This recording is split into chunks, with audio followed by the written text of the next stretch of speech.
It's a great privilege for us to collaborate with the Southern India Chamber of Commerce. So now I request our Professor Anto Winfrey Joshua to give a welcome address.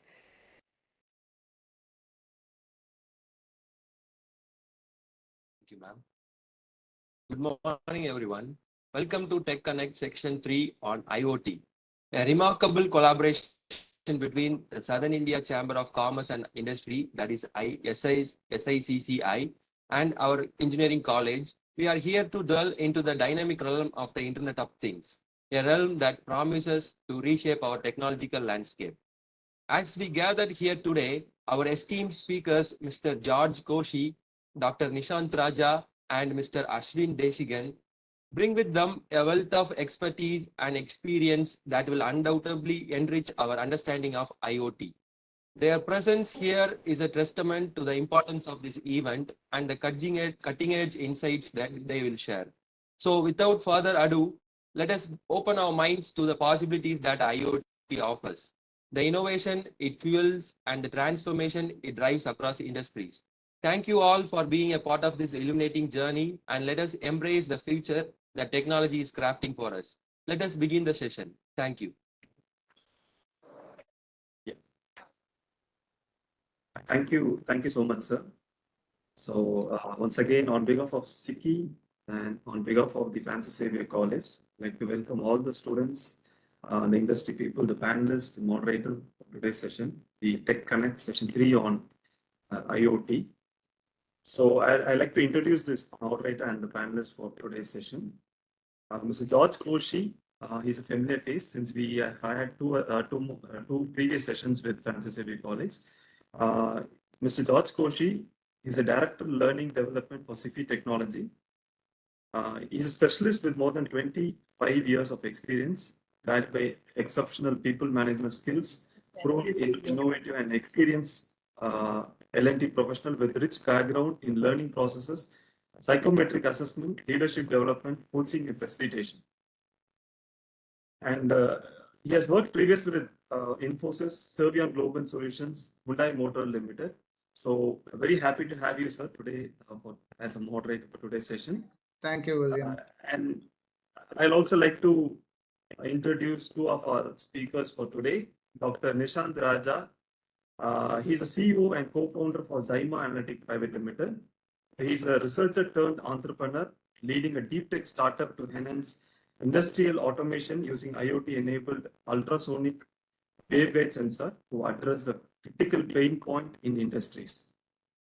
His expertise includes ultrasonic guided wave, high-temp sensor, NDE, data analytics, and interpretation. Welcome for today's sessions. Welcome you to today's session, sir. We have another speaker, Mr. Ashwin Desigan. He's a co-founder and CTO for Atsriya Technologies Limited. So he is graduate in electrical and electronic engineering. Mr. Ashwin has over 20 years of work experience across industries like financial services, logistics, and energy. He has previously held position at Infosys and consulted with the Bank of America and has an extensive experience managing cross-functional teams in software architecture and development. So thank you, and I'd like to welcome all the speakers and moderator for today's session. I hand over to Mr. George Koshi to take it forward. All right, thank you. Am I audible? Loud Yes, and clear? yeah. All right, thank you so much. So welcome you all, and I'm very, very happy to be a part of this discussion. In fact, this is the third discussion that we are having kind of this, and I would like to thank the college and the speakers as well who are here, and most importantly, all the students, though being a Saturday, thank you for being here. In fact, learning has to be continuous. I mean, if you're only looking at the curriculum and only looking at marks, I think learning is incomplete. I think it is important to kind of look outside and look at what the industry is doing right now. And that is why SICCI is doing this in terms of creating a link between academia and industry. And it gives you an overview of the various streams and careers that we can provide. Um, um, I'm not able to see all the others right now. Only, yeah. Thanks, William. So it is pretty good. Today we are going to talk about Internet of Things. We live in a very connected world. Every devices, everything is connected these days, and I'm sure that it's pretty interesting. What was a kind of magic or a miracle some time back? Probably those days when we watched those James Bond movies, the earlier days. We used to wonder, like, there are so many devices that they use, and in the present world it is actually true, and it is a reality right now. So that's the world that we are in right now, and engineers like you, computer experts like you, can make this possible. We're going to talk more about that. And right now we have connected cars, we have natural NLPs, natural language programming. All these things actually, your machine language, automation, artificial intelligence, blockchain, all these things are technologies that is helping us in achieving in terms of connecting people, connecting devices, connecting networks, a lot of things, right? And it is applicable. I mean, probably the application of these things in various industries also can be spoken today, right? So let me kind of, generally I would go like this. I would ask the first question, which is like to both the panel speakers, like to Dr. Nishant and Ashwin. Probably they can take 2 to 3 minutes.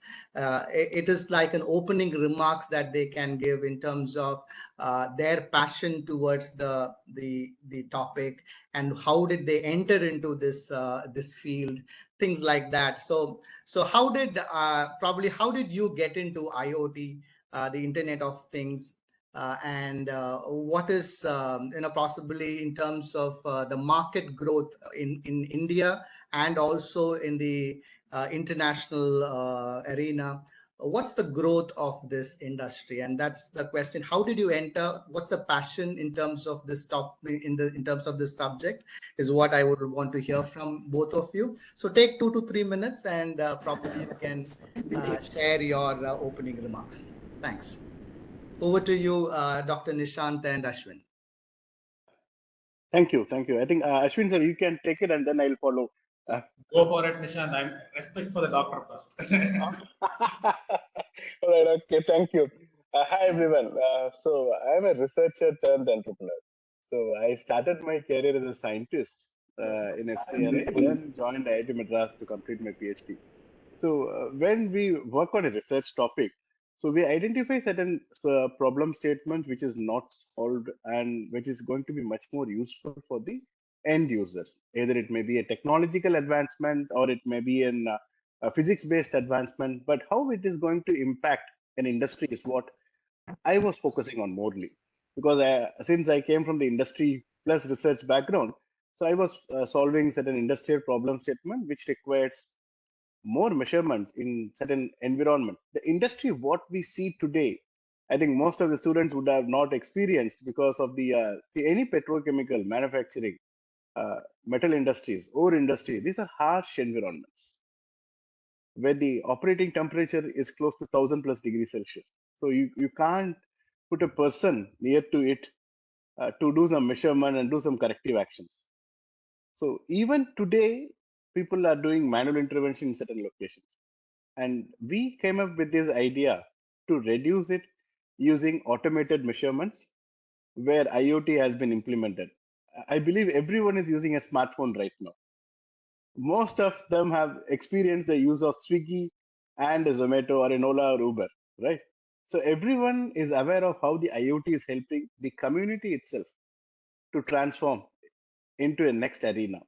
So where the industry 4.0, which we call as there were three different avenues of industries. And the recent advancement is Industry 4.0, and Industry 5.0 is also in picture, where apart from the IoT, where we can integrate the intelligence also. So that's where the spark has created for us, especially for me on the measurement side. So where we have developed a sensor that can withstand up to 1600 degrees Celsius, and how I can operate it remotely using an internet connectivity, and how we can get the data remotely is where we have started this journey. And currently we have been into metal industries, petrochemical industries, semiconductor industries. So those are these different aspects. And how this has helped industries, primarily, people are not anymore exposed to the harsh and hazardous environments. People are safe and healthy. And usage of rare materials to do those measurements has been replaced. An engineer resource is primarily used on the production side than wasting on monitoring certain things continuously. So that's the differentiation of ours. Excellent. Thanks, Nishant. You talked about the how IoT, especially in places where human interventions are difficult, and probably how IoT has helped, and probably that piqued your interest in the topic by itself, and so you kind of started the entire entrepreneurial journey, is what I understand. Thanks for that. Over to you, Ashwin. Thanks, George, and Nishan, thank you for that inspirational thought on how you got into IoT, right? I think my IoT experience probably started the day I got out of my engineering, right? But in those days, 20 years back, it was not called IoT. We were more thinking about control systems, trying to take data out and put it in a computer, right? But I did not even realize, actually. I was kind of reflecting back on when did I even start on trying to do these things, right? So back in 2001, 2, I was working with a doctor from United States, right? And all of this happened through the power of internet, because actually we were doing it in an online forum where we were trying to solve a problem of trying to get the pulse from a pacemaker put in a heart. Okay, that's where it started, where we're trying to collect the data and try and see the health of the patient, because the doctor wanted a better way to monitor his patients, right? So we did some work there, tried to do a scope of the heartbeat, and did some pulse manipulation in terms of trying to capture that as an electronic program, right, as a wave. Then cut to that, I went to Infosys, built large systems, right, in financial systems. Then when I was back in India about a decade back, I started working a lot with logistic companies where we are doing a lot of GPS related work, right? Supply chain tracking, and we got into digital logs to be able to look at the improvements in supply chain, right? That is where we got a lot more serious about Internet of Things. Why Internet of Things? Because a lot of computer science students are here, right? You work in Java. If you look at the basic definition of Java, when Java came in, and right, there was parts of Java which was created to make computers talk to each other, right? Your fridge talk to your microwave, etc. That's how the whole definition of Java started, right? And today we are at the cusp of making that work. Why? You are experiencing that with your Swiggies, your Zomatos. Now you may ask me, I'm just making an online order in an app, right? How is that connected to IoT, right? Let me give you a simple example. You buy from Swiggy, Zomato, you buy your ice creams, you buy your dairy, right? You get it cold to a very large extent. I'm going to leave out the exceptions where the food is not delivered well. That's more of a process issue, right? But in the most general sense, you get your ice creams, you get your dairy, whatever you order in fantastic condition, right? How are they able to maintain or manage that, right? Your store is probably a few kilometers away from your house. They have a lot of freezers, and as you know, Swiggy delivers millions of deliveries every day, right? Which means every time a freezer or a chiller is opened, right, it increases the temperature. Then how is it able to maintain still the free? How is it able to maintain the texture of the ice cream without losing the quality of the ice cream? Still maintain it to be fresh, right? This is where IoT comes in, right?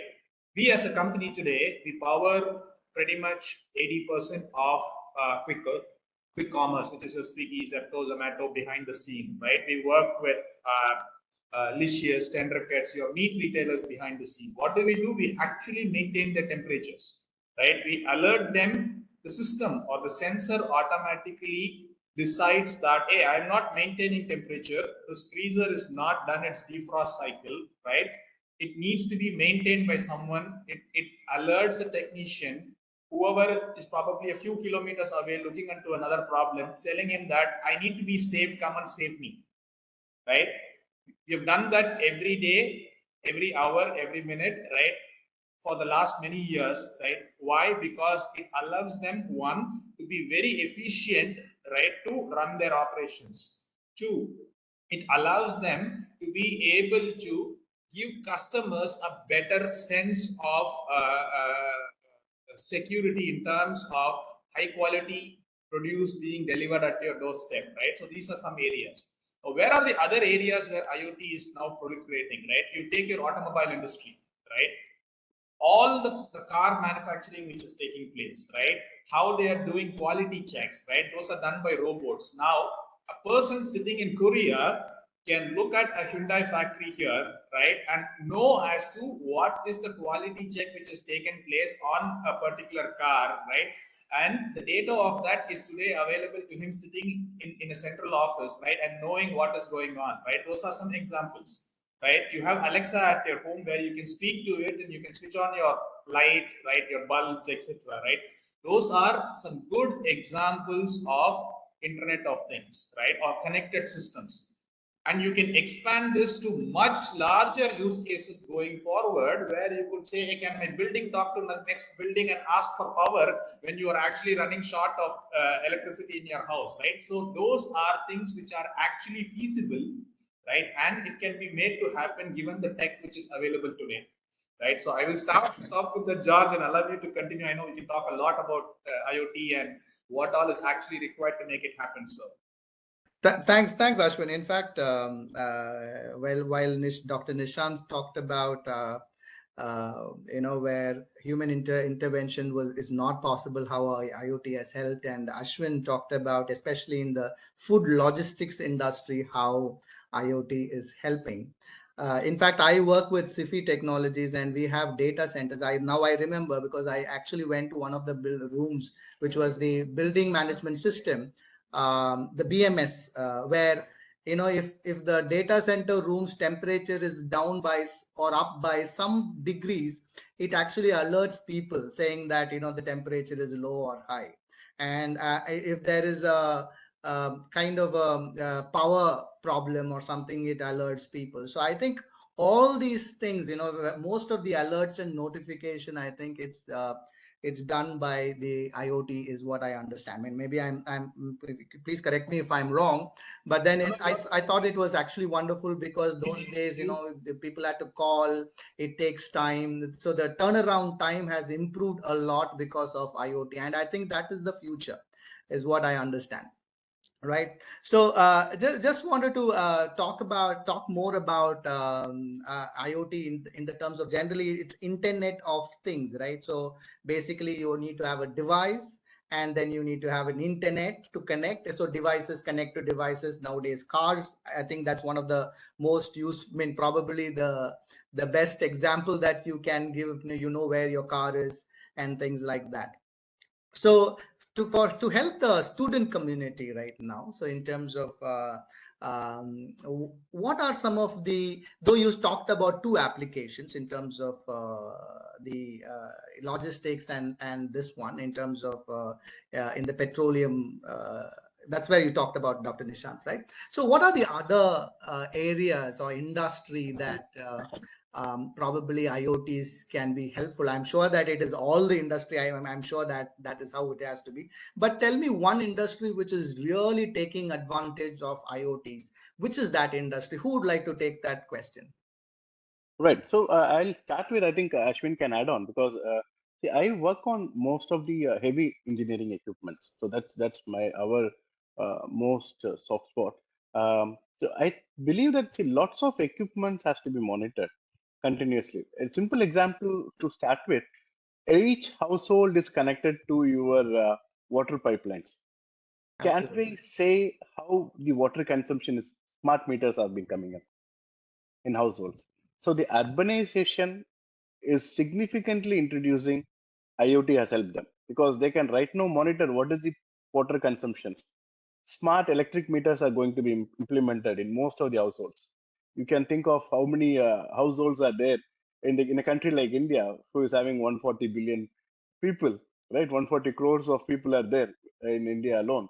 So you can imagine how many monitoring devices has to be there to manage their consumption, starting from the transportation part of it or their logistics, how we are going to address their medical requirements. Of course, the COVID wave has taught us a lot. The example is the web connectivity. Right now, we were not imagining a WebEx meeting before COVID. COVID has implemented us to drive towards the simplicity, how to make it more simple, right? Or else they'll invite us to the campus, we need to go there and spend certain things, where this is a simple example to start with. Internet has connected lots of students on the education system itself. Lots of people have been educated over the past 2 to 3 years. Now, any student can log into any NPTEL portal and start learning their process, which is a simple example on the education system. Multiple industries are getting disrupted. Starting from the another example is on the uh, right now FASTag. FASTag has become much more simpler. You can recharge it immediately, and your tolls have been aware of what is your consumption, and you are having complete details of it. So which is much more on the banking systems. Now Paytm, the digital banking, is another example of the IoT based system. So you get a notification. How I'll verify? A classic case of example of how Paytm, that voice note, has implemented in small shops till large industries to make aware of how the amount has been credited or not, right? A simple alert system, so that even a layman can understand how the IoT has helped in his life to verify, or else you need to put an accountant to see earlier days whether the tally has been matched or not, right? Right now your computer is verifying the receivables and giving an alert immediately, just to start with a small auto driver or a rickshaw driver. He's aware of whether the transactions is incomplete after the ride has been completed. And to the student community, I would suggest that keep updated on the new evaluations on the electronic system, because the key behind the IoT system is the connectivity. Because if without internet connectivity, nothing is going to work. So how we can improvise the connectivity side? Second, if you are doing a remote measurement, the battery systems, because we need power supply to make it more efficient in the working systems, right? So I still feel that some of the student community should start thinking about inventing our own battery systems, our own electronic systems, so that can support. A simple one example is the SICCI processor, which is coming up from IITM. So we have been using other microprocessors to do the computation. But SICCI processor is right now a game changer, where India's first indigenation operate processing unit will be out, right? So similarly, I think the student community should focus more onto the electronics and the communication part of it, and the connectivity part of it, and the battery system. These are the few areas to start with, and other verticals for the student community to think of. I think Ashwin can add more on the logistic and other industries. So anything on the manufacturing sectors, like small bearing, if you want to monitor your bearing condition, large industries, or a crane system, any small motor, how many motors are there, whether the functionality of the motors has been continuously monitored, when I need to do the servicing of it.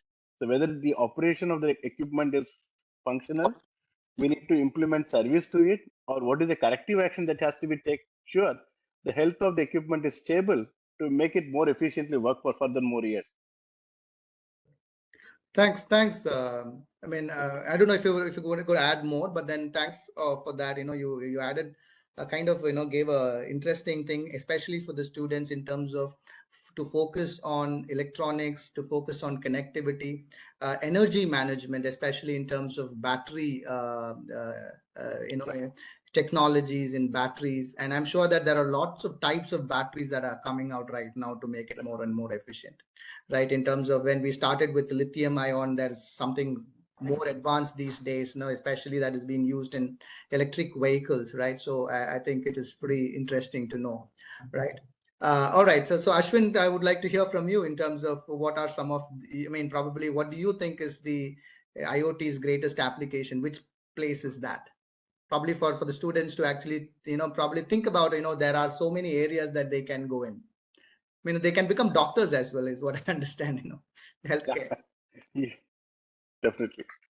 Absolutely. So I will just add on to a couple of scenarios which Nishant spoke about, right? One of the greatest applications of IoT, which has happened recently for all, is your Fitbits and your Apple watches, right? Your watches which are there, right?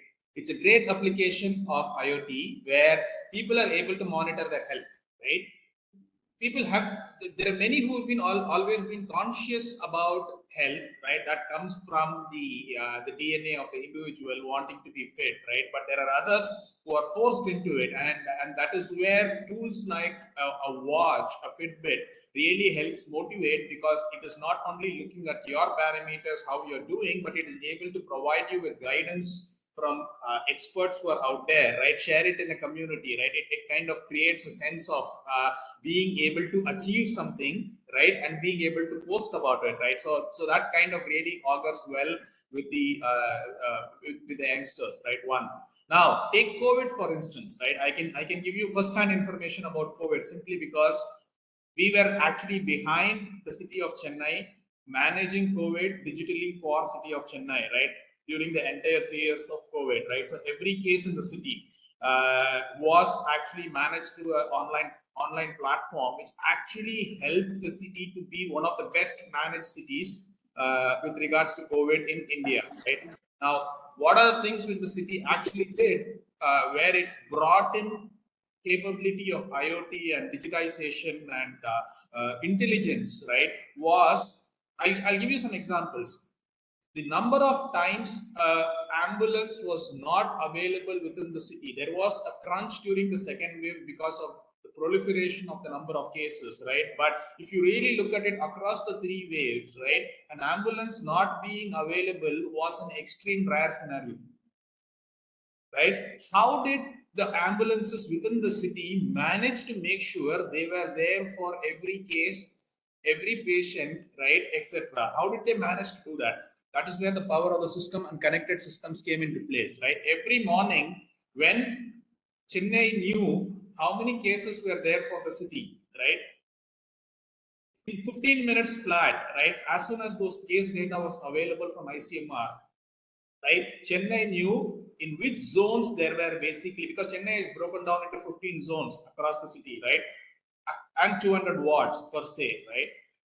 Every zone had dedicated number of ambulances based on the caseload, right? So that's the power of data, right? And that is what IoT actually provides, right? Now, see, George, you clearly mentioned, right, very specifically that IoT helps in efficiency, right? That's one of the fundamental advantages of IoT, which is a combination of your sensors, your data, and basically the analytics coming in, right? Why are industries, customers, folks wanting to invest in this technology and make it better? Because cost of labor is slowly increasing around the world. That is one aspect of it, right? The second aspect being that everyone wants to improve and get things faster. Classic example is we were all 15-20 years back happy with looking at a web page, put in a URL, right, and waiting for it to load. Today, if it doesn't load in a second or two, you say it's a mocha website, right? Because we want the results to come instantaneously, right? And instant gratification is what really helps or drives the current generation of students, people, everyone. That's basically what we want: instant results, right? Now, if you really want to improve, make it efficient, then that means you need to have live data. right? You spoke about a BMS system. I'll give you a classic example, an example from IIT Madras itself. And whenever student communities get a chance, please speak to IIT Madras Research Park and go and visit. There is a company out there in IIT Madras called ZB, right? Now, ZB actually manages the entire HVAC system within IIT Madras Research Park, right? It is a sense of HVAC stands for heating, ventilation and cooling. Basically, nothing but building management, making sure that you are feeling comfortable in the room. Your air conditioning is managed at most optimal levels, right? Most of us go to a mall during summers. Why? Because the mall feels cooler, right? Because you have a nice AC running in there. But there is a process to running these systems, right? How do you effectively manage that? It is basically where IoT and sensors come into play, manager systems come into play. Let's go on mute, please, guys, if you don't mind. Right. So the reason I was talking about this company and IIT Madras is something beautiful has been built there apart from IoT, right? On one side, IoT gave them what to switch on, switch off, which room there are people available, right? To be able to look at, hey, how do I turn on the AC on off, because it helps them in savings, right? They also created something beautiful called as a thermal storage. What is thermal storage? They found a chemical, right, which allowed you to use the energy during the daytime to convert and save basically water and chemical at 5-6 degrees temperature, right, throughout the day. And during the night, right, this 5-6 degree temperature is actually used to power the heating ventilation in one of the hotels as part of, there's a Ginger Hotel as part of the IIT Metro Research Park, right? So the cooling and ventilation is actually powered by this thermal storage, right? These are great examples of how IoT helps you to effectively manage, right, and become very optimally efficient. I'll give you another example. This is something we do, right? All your Radisson Blu hotel, right, opposite Chennai Airport, right? Every room has what we call as an air quality sensor. What do? We basically look at the carbon dioxide, carbon monoxide, formaldehyde, a bunch of 8-9 parameters, including PM levels, right? Dust. Formaldehyde is nothing but if there is new paint in the wall, right, you actually can feel the paint, right? Now, that formaldehyde increases if there is new paint, right? One example. If there is dust, your PM level increases. Now, why is that important? How do you control the cooling in a room, right? How do you control the ventilation in the room, right? Is actually done through air quality. Why is it important? It increases the comfort of individuals in the room, right? Now, tomorrow, if you go to one of these hotel rooms and you find it very comfortable, you know that there is a system running there monitoring how this is working to actually give you that fresh air coming into the room, right? So that is where the power of IoT comes in, because traditional systems, you switch it on and off, you have to call and complain saying something is not working, right? In an IoT and a modern system, the system actually does this work. Why? We all have been talking about sensors and electronics here. Now, it is not just about the sensors and electronics. It is also about machine learning. It is about modeling. It is taking large scale data, right? As students, all of you will have an IoT lab, right? You may have a sensor where you may look at the temperature, you may look at humidity, you may control a motor, look at its parameters, right? But you should not stop there. What you should start now thinking is, yes, I've managed to turn on a fan in this room, right? Or remotely, or look at the motor parameters by connecting sensors to it and taking data. Now think about, if you have 10,000 motors next to you, right? How am I going to take data out from all these 10,000 motors? One, how do I ensure the data from all these 10,000 motors are sent every few seconds, right, to a cloud server? How do I process all this data in the cloud server, right, at once when it is all coming, right? And how do I do analytics on it and say which motor is working and not working live? That is when you actually start understanding the scale and the power of IoT, right?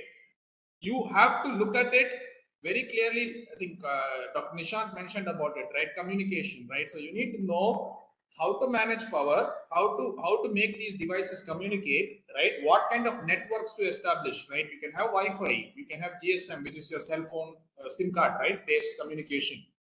You have things called LoRa, right? You have NB-IoT. There is satellite communication. There is Bluetooth communication. There are 5-6 different ways in which communications can be established. And you will, when you get into industry, have challenges where all these 5 will not work. You may have to find combinations of these to make it work, right, in order to actually get the data out. That is when you will be able to make a system work. We had a challenge, I can talk about that also, right, where one of the tall buildings here in Chennai, we had to put in over 1,000 sensors to do water monitoring, right? George, I hope I'm not taking too much time. You're on mute, George. It's absolutely essential for the student community. You can actually. No, Nishant wants to say something. No, I was just encouraging Ashwin to share more use cases to the student community. That's good actually. Like, you know, probably you can close with one more application and then we'll talk one last one. Then I think we can do this, right? So we had this. I'll talk about a simple challenge, right? We were doing water monitoring for one of the popular buildings here in Chennai, right? We had to put in 1,000 meters.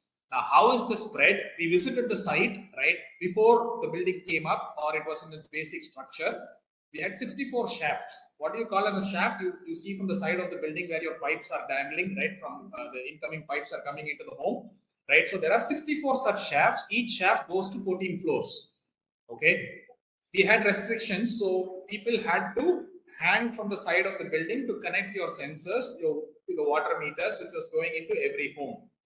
But as soon as the building got finished, right, because of certain standards and codes, they ended up sealing every shaft at the second or third level, which means that my direct communication from the 14th floor to the ground floor was impossible, right? I can't do wires, all this, because just the amount of wires was close to about 7 kilometers, right? So that is a very costly exercise. So all of these were wireless sensors.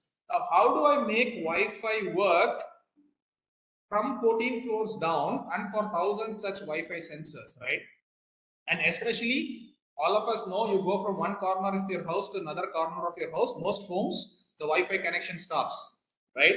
How do you now make all of these devices work? This is where power of intercommunication and all of that you guys have learned in networks come into play.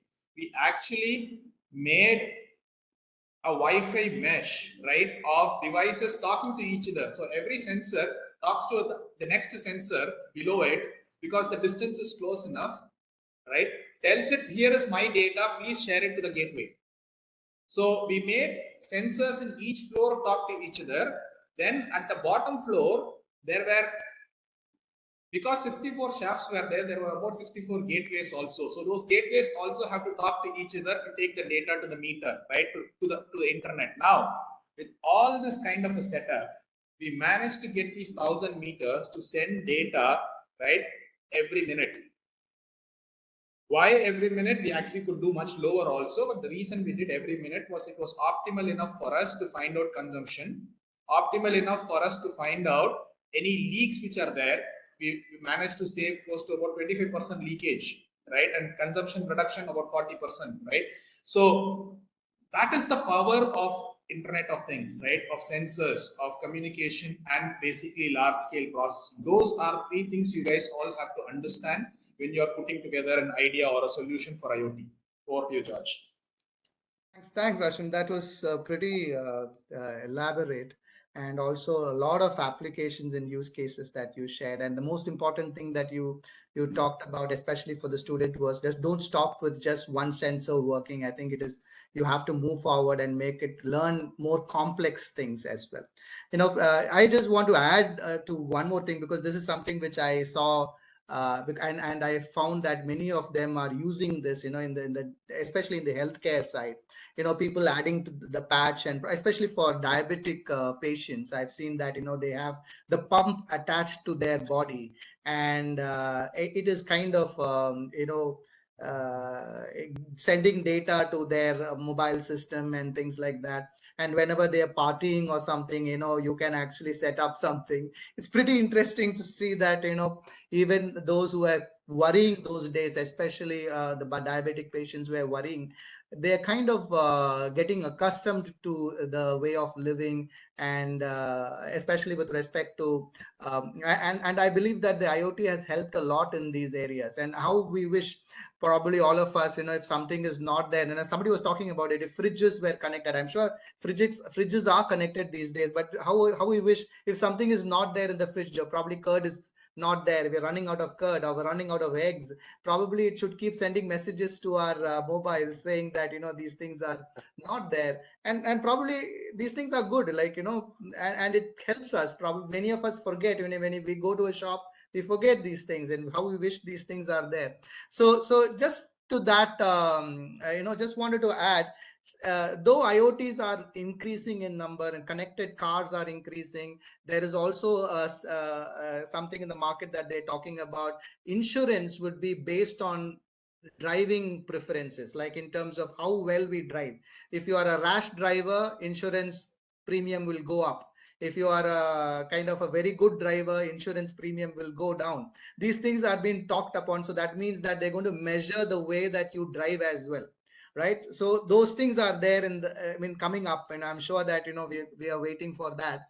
But Part having of that said, already exists. Just to add to that, a part of that already exists in Western countries, especially in the United States, etc., where it is all linked to your insurance. For example, any speeding ticket you get, right? That's linked to your insurance and your premium goes up, right? So some aspects of it is already there. For example, even in India, all your speeding tickets goes online, right? Which means that you get to know, and it's happening in Chennai, it's happening in other cities where most of these cameras are actually detecting at high speed what you're doing, and those are coming through, right? That is definitely coming soon. Absolutely. So the question here is, since we are handling so much of data, especially your spouse knowing where you're going, if you have a connected car, that's pretty dangerous. So my question is, like, we talk about security, privacy, and things like that. So when we have so much of IoTs and everything getting connected, how is it affecting our privacy and security? So is there anything that we are doing about that? Any thoughts? Who would like to take that? I think Ashwin sir is the most one, because most of our connectivity is inside the server. So they call it something as GDPR regulations, where most of the industrial data is secured inside the industry itself. So I will talk about they have. it. Right? I will talk about it. Why? Because especially in two areas, one is finance and the other one could be healthcare. So no, these two things I will talk not just about that. I will talk in general also. I'll tell you why. Because most of my solutions is on the cloud. Okay. Correct. Right. So security is an extremely important tenet of anything we build. Right. So I want to make everyone understand, right? When we talk IoT, and I want to specifically go into the areas we spoke about, right? I also wanted to add at this time saying that there are many facets to IoT, right?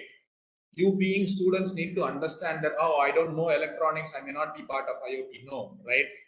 There is basically electronics and how to make it work, as we already spoke, right? And there is data collection and management. Now, there is a beautiful area called cyber security and security of communication itself, right?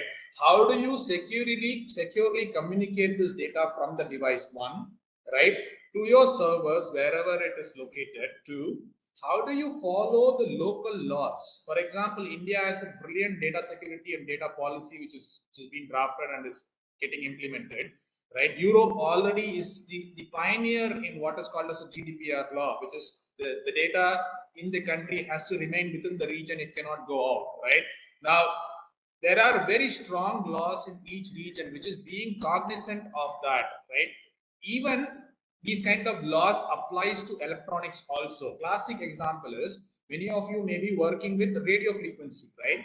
You can get IoT sensors at 400 megahertz. You can get same IoT sensor at 700 megahertz, right? But you should be aware what is legally allowed in India. For example, an RF sensor at 400 megahertz is banned in India because it clashes with reserved frequency for armed forces, right? Whereas what you may buy in the market may be available at 433 and those megahertz. You can use it for your experiment, but if you try to put it as a solution, take it from me, you will get caught.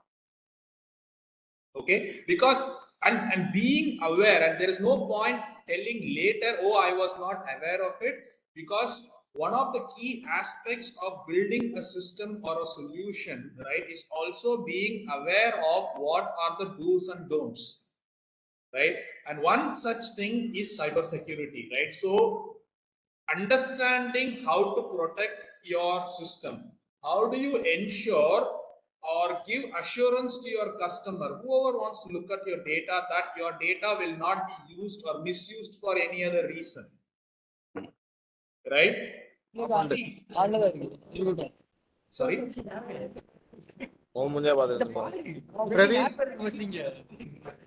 Praveen, you have any question? Praveen, meet பண்றீங்களா? Praveen? If you have a question, please ask. If not, you can go on mute. It will be nice. Yeah, we are muted. No problem. Sure.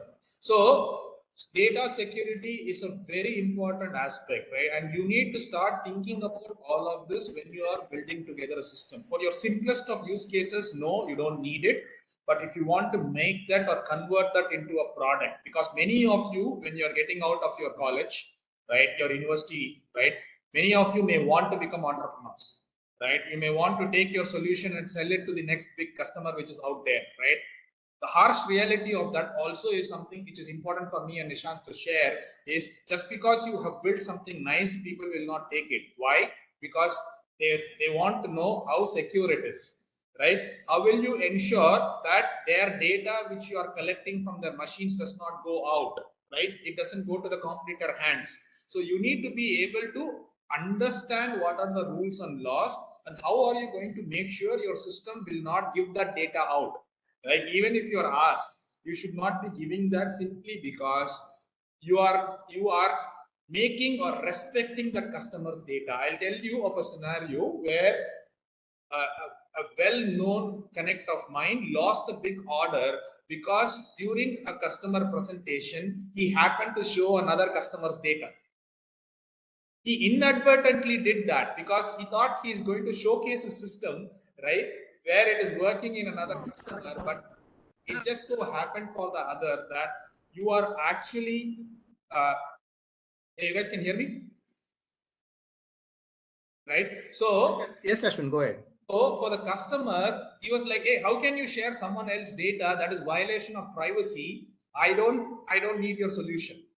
So there are little aspects of these which you all need to be understand, right?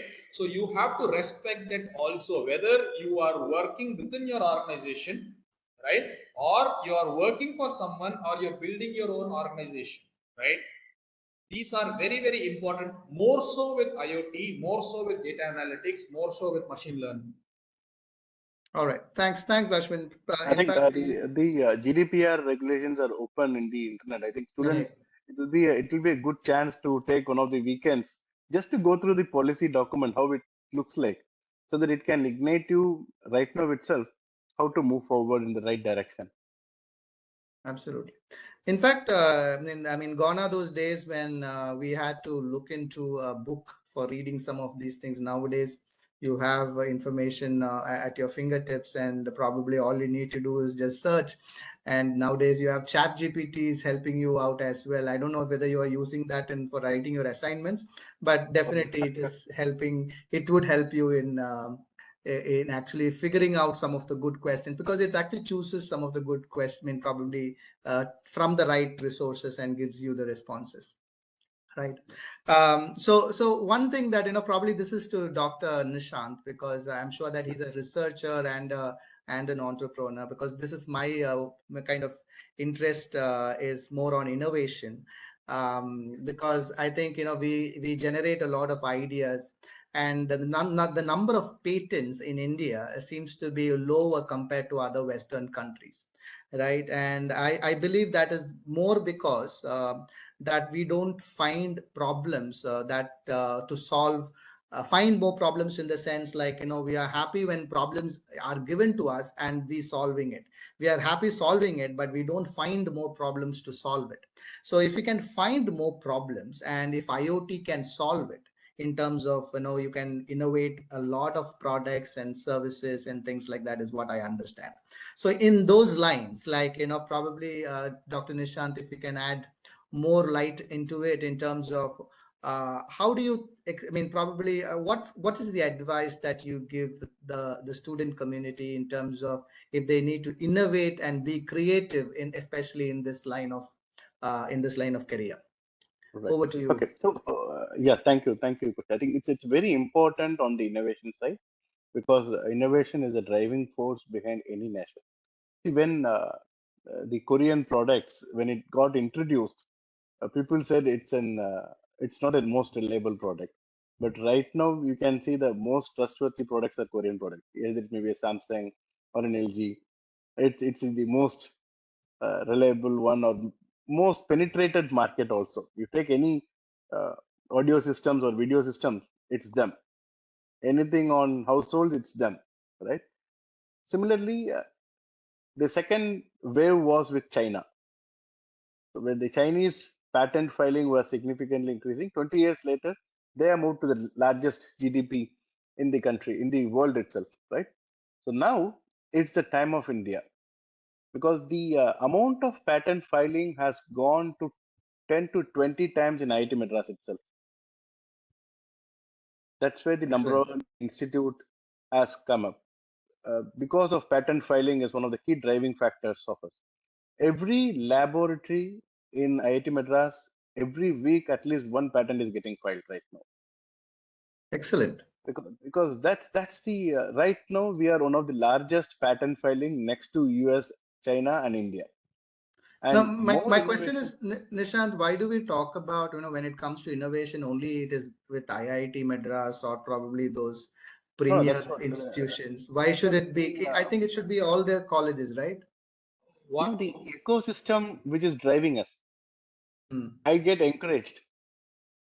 Absolutely. I get that's the ecosystem's help on us, because see, the ecosystem allows me free hands.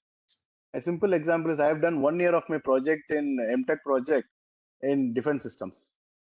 I don't know whether the university students are allowed to do a 1 year project right now, right? It's because you can't read a rocket science in 1 month or a 2 months. If you want to do a real innovation, failures may come, but for the next student, the failure should be a right lessons for him. Correct. So Correct. his Correct. time is not wasted. So that's how intense research has been done. And primarily the fundamentals of that innovation research is keeping us updated on the recent patent filing, recent publications on the particular domain, so that we understand what is the recent innovation. Okay. So, That's the key differentiation which is having, because right now it's much more the government itself is open, and you can write emails to any one of the IIT or in any faculty to the IIT to download a paper or to get access to discuss with him, because right now the ecosystem has opened up. I can understand before COVID, I would say pre-COVID and post-COVID. Pre-COVID, it was much more difficult because people were much more hesitant on online meetings and other, because you need to have an in-person meeting, etc. But right now, the mail communication and the things have become much more simpler. You can take an NPTEL course. You have some doubts on that particular course. All the classes are available in the YouTube itself. You can write to absolutely. the faculty immediately, and he can clear your doubts because you are a student of him right away, straight away. You don't want to enroll in IIT to be a student. You This take one of your NPTEL, course. NPTEL is absolutely useful. I actually did go through some of those courses in NPTEL, and I kind of encourage all the students to actually visit that and take up the courses from there as well. So I kind of echo with that, Dr. Nishant.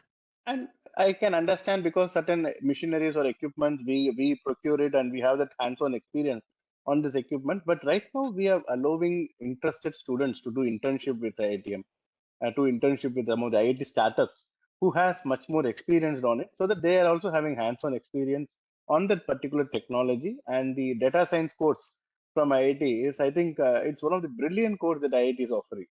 I can see year by year people have been enrolling in significantly on top of it. And believe me, I think uh, over the past 10 to 15 years, right now India is respected as one of the innovation nations. I believe in the next 10 years, putting all together our efforts, and we have just started it. The number of startups registering is increased, patent filing is increased. We have just started it. In the next 10 to 15 years, I think we will be, without India, there is not going to be any technology that's going to come out of it. Chandrayaan 3 is one typical example of it. Absolutely. So I mean, I'm happy about Chandrayaan, and also kind of excited about it that the future India is going to be stronger in terms of technology and things like that. But then we should not be stopping. Like Ashwin was saying that, I think we have to get into more complex stuff and don't be kind of complacent and be happy with, whatever we do it in college labs and things like that. I think we should go beyond that kind of do a lot of complex things is what I understand. I'll No, just Right. So when you see an innovation, see when your first innovation during your patent filing itself, your innovation will be filtered out, whether it is a novel technology or not. correct, Because correct, the correct. first examination report itself will tell you what is the novelty you have done or not, whether is there an inventive step that has been taken or not. That's where the patent filing is very important for us to identify what is the stage we are. From that, we can improvise it. From that, we can Absolutely. improvise it and include it more so that our innovation minds can put together, ask someone for help on the technology. Then we can strike it right away. I think every college should actually add this curriculum in terms of how do you apply for a patent or probably register for a patent and things like that. Probably students will get a first-hand idea of what is a patent, how is it applied, or what are some of the stages in a patent and things like that. Probably if students are aware of that, and also while you actually do that, you'll get to see a lot of patents as well that has already been done, and you get to read on that, and that could actually pique the interest. Probably those days when people who wanted to become IAS officers, like there is one magazine that is very famous, Competition Success Review, right? Successfully, yeah. Yeah, Competition Success Review was a book that anybody who has that book, like, is kind of wanting to become an IAS person, kind of wanting to write civil services. And so that's the kind of a thing that people had. And similarly, I think when if all colleges, all engineering colleges, if they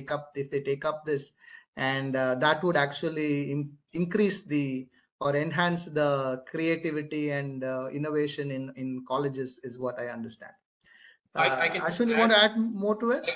I will just add something there, right? So Yes. today the government is actually encouraging startups, small industries, right, and also universities to file a lot of patents. I'll tell you why.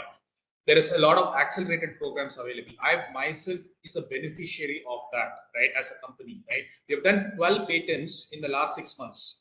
Excellent. Think about startups being able to actually file so many, right? Because what happens with startups and the community today is government has created accelerated programs for all of us to be able to do a quick filing, right? Including, I think this is available for universities also. So if you have a novel idea, you can do a quick discovery, you can do a quick filing, right? And have it granted in the shortest time actually possible, right? And if a patent is granted, I need to check if universities get benefit. We can find that out.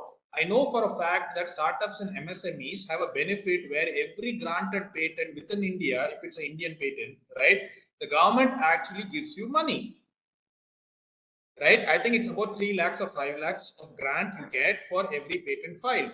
And if it's an international patent, you get a much larger grant. So there are benefits which the government has created, right, for people to encourage more ideas getting or more innovation getting converted into patents and filing for those patents. So I mean, though we are kind of diverging from the topic of IoT, we are getting into patents, but still, it's important to actually talk about it because IoTs can. I mean, it has a lot of.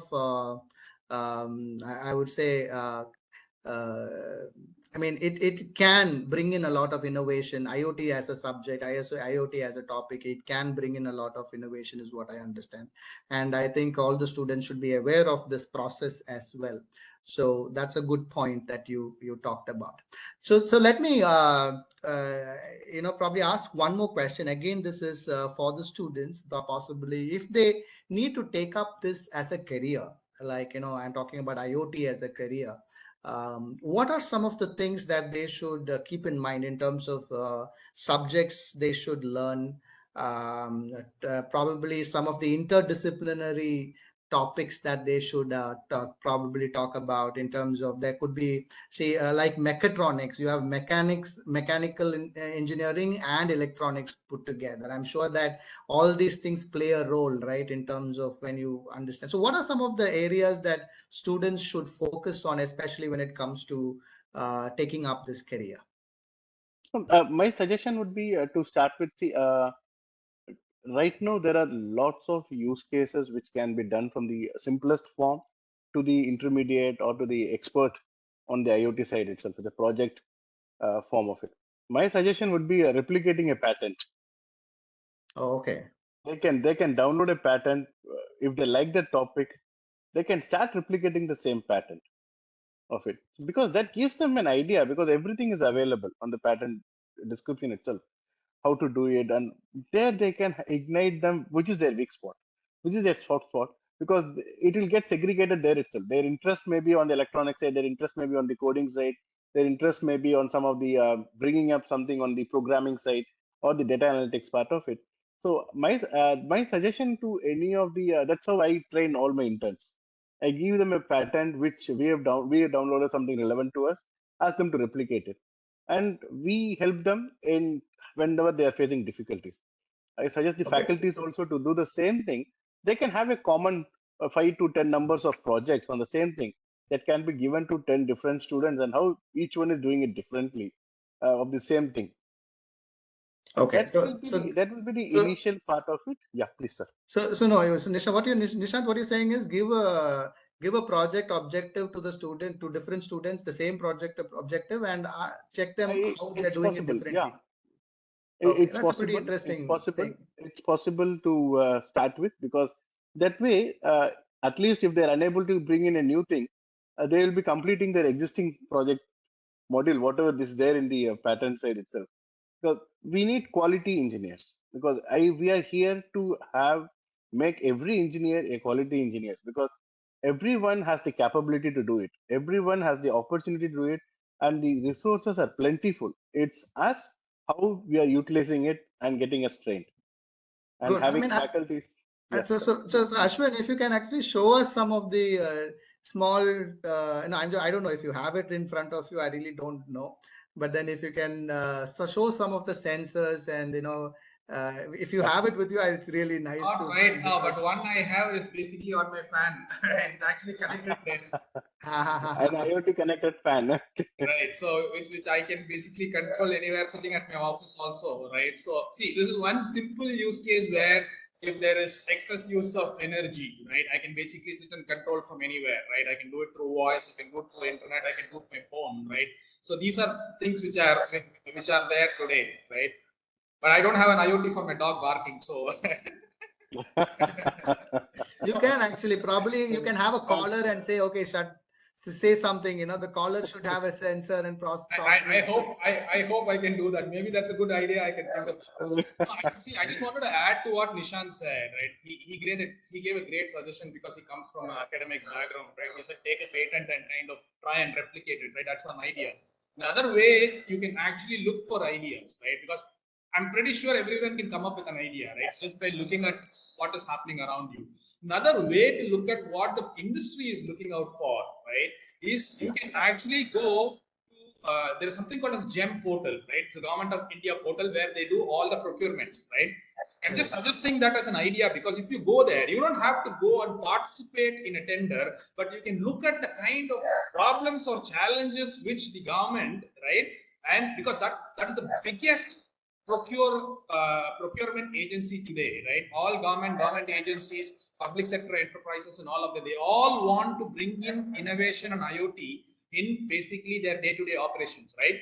So that is actually one forum to go to know the ideas being discussed. Now, the second area I would ask all of them to look at, go follow hackathons. There is a lot of online hackathons, right? The hackathons are there, right? There is like Pirate Bay and other places where people are posting ideas, right? You have to go follow there because you will get to know what is the trend, what are the other problems which are people trying to solve, right? And some of it may not be in India. Then you can start applying to see how did they solve it. But solving a problem is not just about going and buying a bunch of sensors. First, understanding what is the whole problem, right? What all needs to be done to solve that problem. Then is basically going and implementing it. And once you implement it at whatever scale, you will get a far better understanding of what is happening. Excellent. Excellent. Thanks, Ashwin. Just I would like to take a pause here, and if you have any questions from the students, we would be happy to take it as well. So probably if you can put it on the chat window, if you can have some questions, that will be really good. And I always believe that good questions lead to good answers, and good answers lead to good solutions. So always ask those good questions if you really want to solve problems. I wish that there are some good questions coming by. Right. So in the meantime, so let me move ahead in terms of though this was the first question that I wanted to ask, but then generally I personally don't like history and geography, so let me though it's pretty interesting in these days, when I was in school, I never liked history and things like that. Now it seems to be very interesting when you get to understand a lot of things, like why is it happening and what's happening. So the thing is, like, in terms of history of IoT, which was the first, I don't know, probably academically Dr. Nishant will be able to talk about it. When was the first one done, and what is the significance of that, and which country kind of came up with this thought? Anything like on those lines, probably just for the interest to the students. Okay, when so was the first? I'm right. I'm mostly from the mechanical side. So I'm Uh-huh. a mechanical engineer by profession. So Internet IoT is included in the recent after Zyma's story started only. But I think when there is a smartphone, I think that's where the IoT things has evolved. Ashwin can correct me because I'm completely not aware of when this Oh, has been okay. elaborated. Probably I have Done. taken you by surprise by asking that question. No. Thanks, you asked me. It allowed me to use the power of internet, right, to find out that answer. But I will bring it very interesting. Yeah, you can always Google, right? I was assuming it would be in the late 90s because that is when internet itself came into being, right? Okay. See, the proliferation of IoT is happening now. Okay, but if you actually go into when the term itself got coined, apparently Google says that in 1999, right, in Procter and Gamble, when they put an RFID chip, because RFID and these chips have been existing for decades now, right? So in 1999 is when a first chip was implanted, right, to do supply chain tracking. Okay. And that was one of the first periods when actually the Internet of Things started. Okay, but see, if you look at it, GPS and supply chain tracking was one of the pioneering industries, right, where it actually proliferated a lot more, because you are having a lot of exchange of goods between hands, right, before a product actually reaches us as the end consumer. Amazon could be a great example. You know exactly where the package is, right? Correct. So But now, if you look at it, you are getting it from an Amazon warehouse coming to you, correct? Now, go a little before that as to how did it reach the Amazon warehouse? Absolutely. From where it got manufactured, right? Where it actually got produced, right? What was the sources of it? Now, I'll give you another example or a connected area where we are all working on, and that is an straight impact of IoT is today what is called as sustainability, right? And reporting for sustainability is actually the Next decade is going to be about sustainability, and you hear these net zero and terms, right? I'm not trying to digress, but I just want to encourage folks to understand the power of the area or the field you're choosing, right? Called IoT and machine learning. Sustainability is one big area where you're talking about green buildings, right? Being more energy efficient, etc. How can you be energy efficient unless and until you monitor how much you're consuming, one, right? With monitoring and knowing how much you're consuming came new ideas in terms of how to make these buildings which are getting constructed with newer materials, right? Today you have glass. I will tell you in person because I was in France along with the same SICCI team about 3-4 weeks back, right? We were in Saint-Gobain. It is called Saint-Gobain in India, right? But it's a French company. It's pronounced as Saint-Gobain, right? In Saint-Gobain, they demonstrated a glass, right? It looks like a simple glass which you put in a window pane. On one side of the glass, it was cold. The other side of the glass was boiling heat. Right? Now think about how did they manage to do that? Now, if you are going to have materials like that, so today IoT, AI, ML, sustainability, all these fields of digitization brings in so much more innovation, right? Because for you to be efficient and produce a glass which is heat on one side and cold on the other side, right? Now think about how much of air conditioning can be cut out from basically the world, right? And air conditioning is the biggest source of carbon emissions, right? Very true. Right, Very and true. that is where being able to sense, being able to be efficient, right, and being able to report for it and also provide control and actions, right? IoT plays that is IoT's game. How do you make that happen is basically where IoT comes in and power of modeling comes in, machine learning comes in. Another example I can quote which people can relate to, right? Simple data. What can you do with, because we spoke so much about sensors. I'll give you an example of what you can do with data. I have temperature data because I work with customers, as I was telling earlier, to monitor their cold rooms, right? Just with temperature, I can tell you how many times a fridge was opened and closed. Absolutely. Right? Now think about how can you achieve that, right? Or whether a fridge is actually failing just with temperature alone.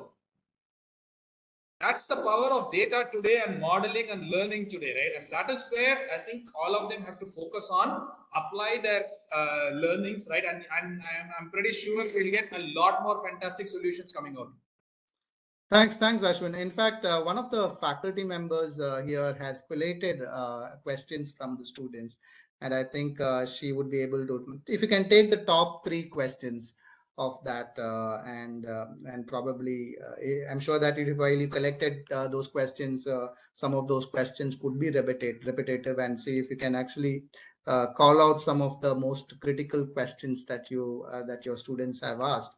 That would be good. Right, who's the person who's actually taken collated all the questions? Sir, it is Anselin Jennifer, ma'am. Anselin, yeah. Hi, Anselin, where are you? I can see you, yes. Hello, sir.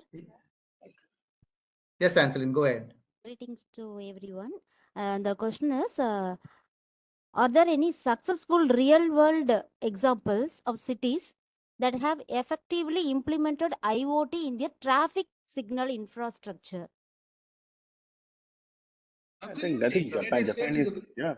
United States is a great example, right? Every light, for example, I have seen it personally where, because I used to live in the States, right? And I'm talking about decades back, right?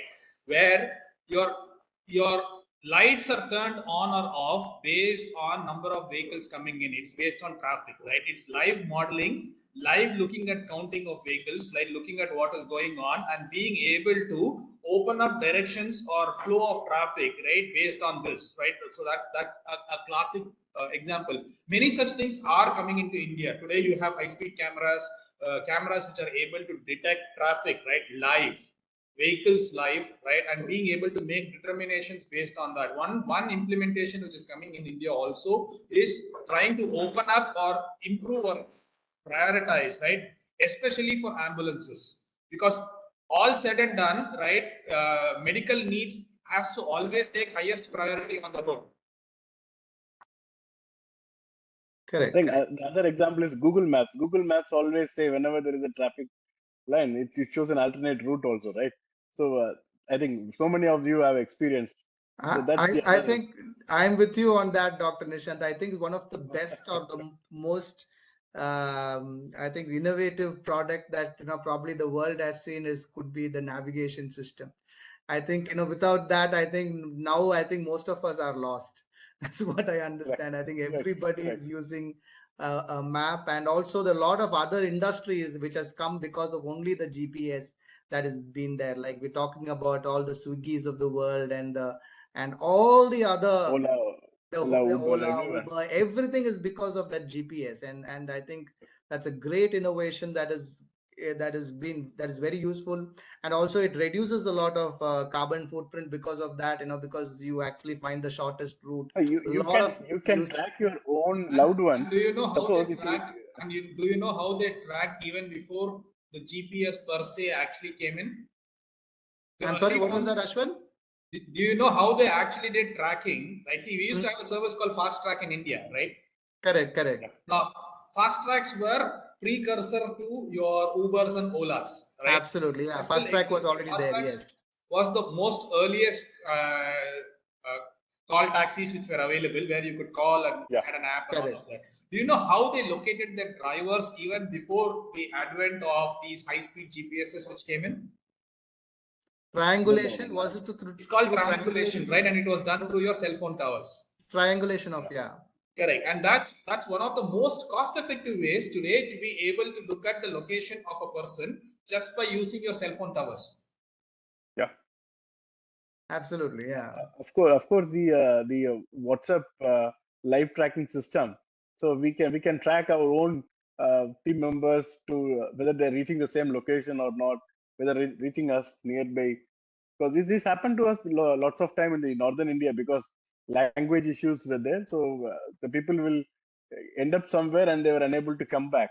So we need to track them whether they're in the right track or not. So WhatsApp Web is another example of the live tracking of person movement. Excellent. Thanks. Is there any other question, Anseline? Sir, it is related to security and privacy. If a financial institution employs IoT devices to track transaction and monitor customer behavior for fraud detection, how can real-time cybersecurity mechanisms identify or prevent that financial losses? Okay. So I think Go ahead. Right. I'll just start with some of the examples. See, I think some of you would have using CRED, so which is a credit card payment system. So that says whether this is a wrong transaction or it's a right transaction, whether the money has been over debited or not, right? So it depends on the particular individuals on what type of application you've been using and what it's going to be tracked on. And mostly, I think the internet security of whatever organization. See, all of data is with the Aadhaar, right? So if everything is linked with the Aadhaar and systems, right? The breach is not that much significant for anyone else to come in over there. And I also think, and then Nishant, I also think that it is not the open internet systems that most of the financial organizations use. They use a very secured MPLS system, which is multi-point labeling system, which is a kind of a private networks that they use, which is more secure in nature, is what I understand. So because in fact, my organization SICCI provides this MPLS and SD-WAN, which is software defined wide area network and things like that. Yeah, Ashwin, you're on mute. You're on mute. I think we are unable to hear you. No, I said there are combinations which are there. Having worked in financial systems, I'll tell you, especially on payments, right? So we do many things to be able to look at fraud, right? Now, if you ask me, is every bank system very secure? My answer would be, being in the industry, I'll tell you no. Okay. Are they doing something to improve on a day-to-day basis? 100% yes, right? Because the best of the banks with best of the technologies are sometimes behind what the person who is trying to crack it, right, is trying to do. Because there are many ways to get into networks. There are many ways to get into systems, right? But we keep learning on a day-to-day basis to look at patterns. This is where IoT modeling, machine learning comes into play, and it works in a very it's very helpful because we identify patterns. We look at IP addresses from where requests are coming in, right? We look at who is trying to make this request. It is a customer of ours. Is this in a location which the customer typically does his transactions from, right? Many aspects are taken into consideration before a transaction is allowed to even go through. It can even block transactions or help customers, right? So that is happening. But at the same time, a lot of onus on cyber security or cyber fraud, right? Because you brought it up, lies with the individuals also, right? Because we get WhatsApp messages which says that you've been asked to update your KYC, right? Most of the times, I would say 100% of the times, they are fake messages. Why? Because your bank generally does not request for it like through a message or an app link to do it, right? So we as individuals also have to be cognizant of what we are doing, right, and not do things because someone says you've been asked to do it. So we also have to be cognizant, be aware of what is there, improve our knowledge on these things. Then we can also help prevent these frauds. Thanks, Ashwin. In fact, no, one thing that I actually stated wrong was, I mean, I think when I expanded the abbreviation MPLS, I think I got it wrong. It's multi-protocol label switching. I think I said multi-point, which is multi-protocol, because there are so many things that probably, since I moved organization to another organization, you get to learn a lot. I'm not saying that is a good thing, but I always feel that we can keep learning. And I mean, there are so many things in this world that we do not know. And I think that is more in percentage than what we actually know. I think the pursuit of learning and getting to know more has to be there in all the students, and in probably I'm kind of disappointed many a times in the time that we waste by doing a lot of things which is other than getting to know stuff.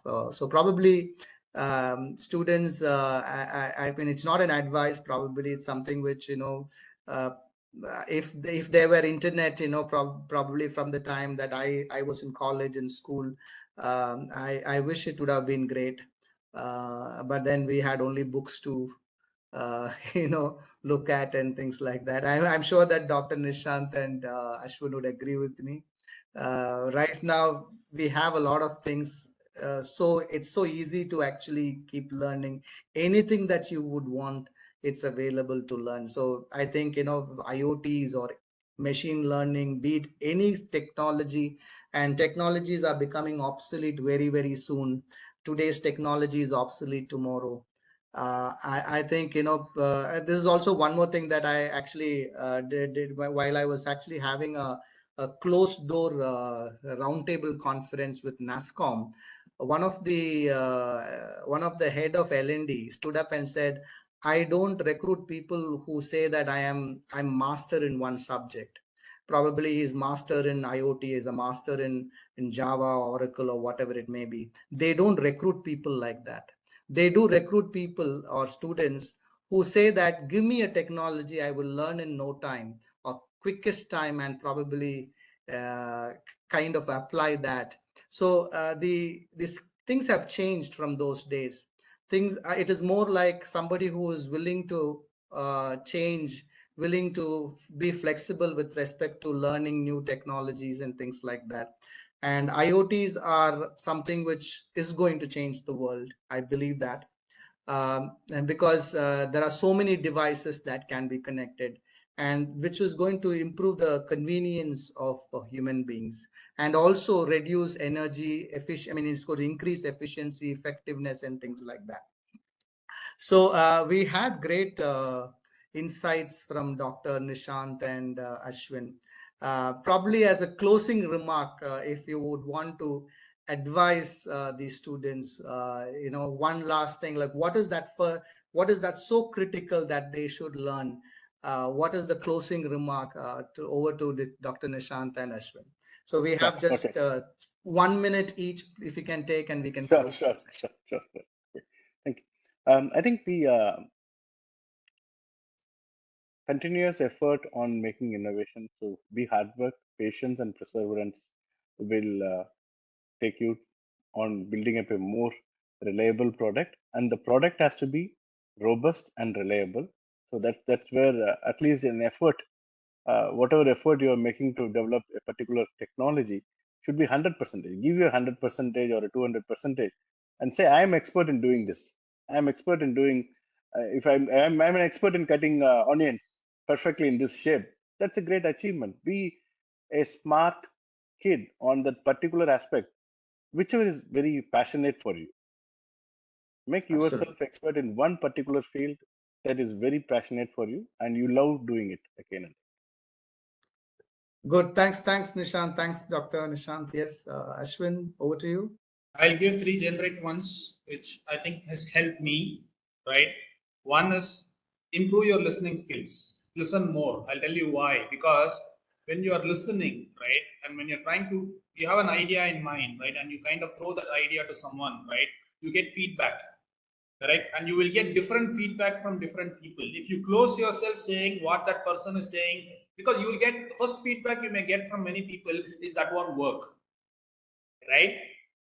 You can throw away those kind of feedbacks simply because if someone is able to tell you with a reason as to why he or she believes it won't work, right? That's a great point to make a note of, right? And look at how many more people are saying that and what is the fact behind why they are saying that, right? It could be purely because there is a challenge which needs to be surmounted in order to do it, or the value addition which you are trying to derive out of the problem you're solving, right, may not be significant enough, right? So that helps you to understand which problems you want to pursue with IoT, right, and solve with IoT and machine learning. That's the first one, right? The second one I would suggest is, many books have helped me, right? So go learn. Nishant pointed out to YouTube videos of IIT Metro, research, data science, and all of that. Go look at that.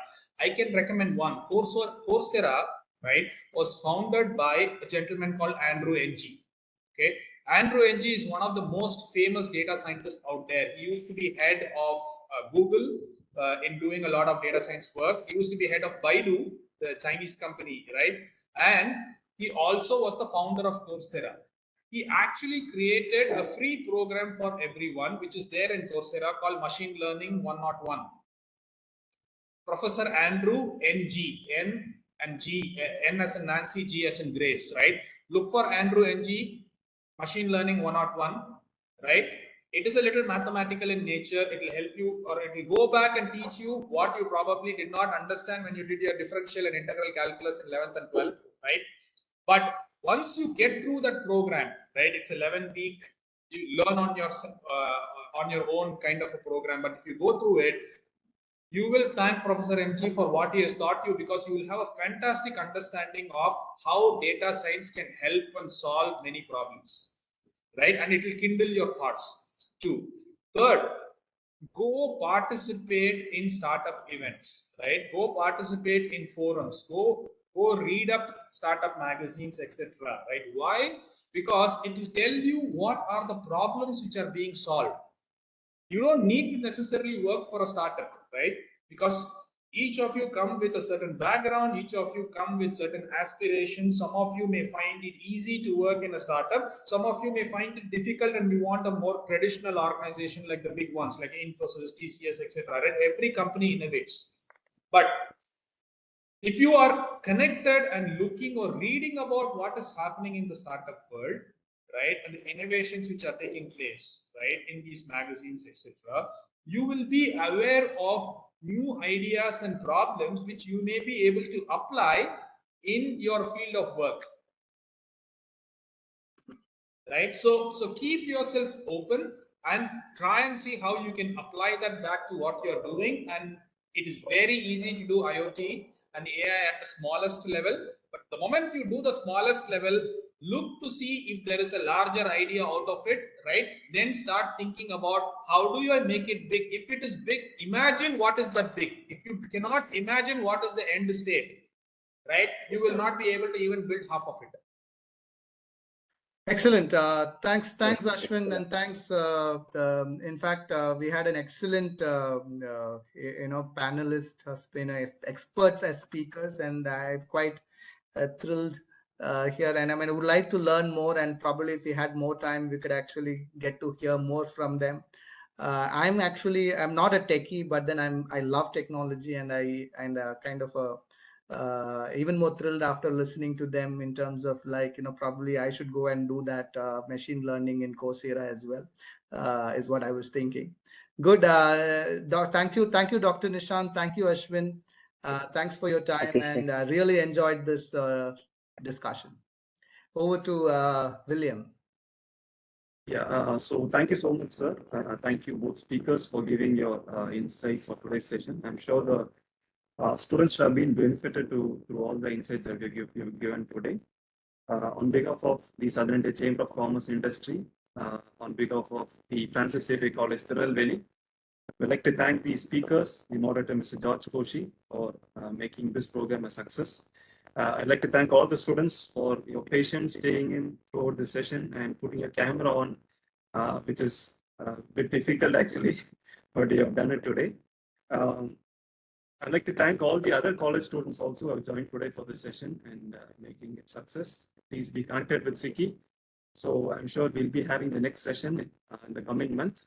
A special thanks to the MCA HOD, Angelin ma'am, for coordinating and putting this together to make it a grand success. Thank you. Thank you. Thank you all. Thank you so much, and Thank you. have a nice evening and happy learning. Thank you.